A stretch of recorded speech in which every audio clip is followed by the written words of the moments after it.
I was just reading a bunch of stuff yesterday and just kind of catching up with everything, and I continue to read about, or I guess details continue to emerge from the team meeting that the Saints had with Breeze and his teammates. And Kat Terrell has a great piece on The Athletic where she talks to the line coach, Dan Rusher, and talks to Aaron Glenn, the DB's coach.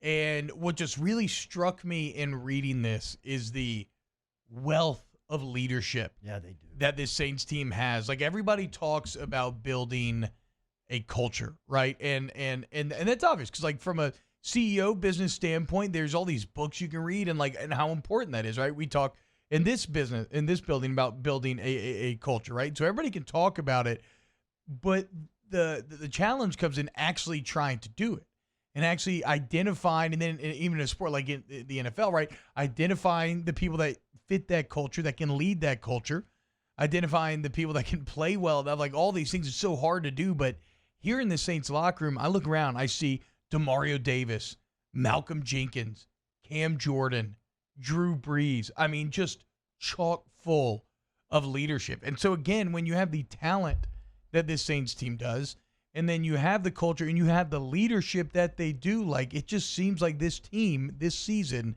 is so perfectly set up to be dominant. And it's going to be fascinating to see, is that, because right now, a lot of it is lip service in terms of, like, how good the meeting went and how great everybody is on the same page. Are they really on the same page? Are they really together? How solid is this leadership? Truly, we will figure out in the fall. But from where I sit now and from afar, it just looks like they've done a hell of a job of putting this crew together. And it'll be tested.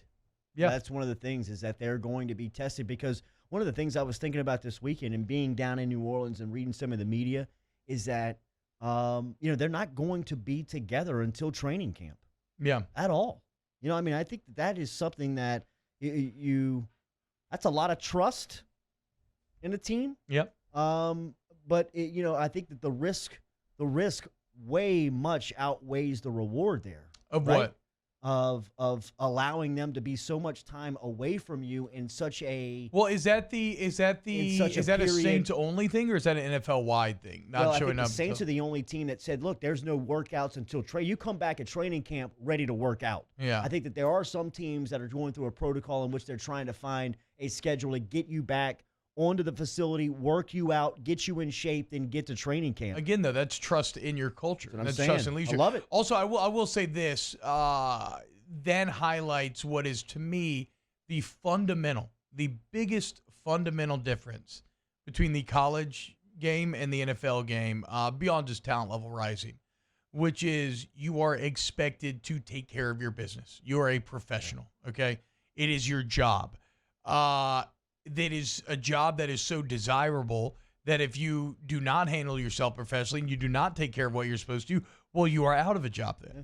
Because there are plenty of guys who are close enough to you that you can justify making that switch if they're just going to handle themselves better.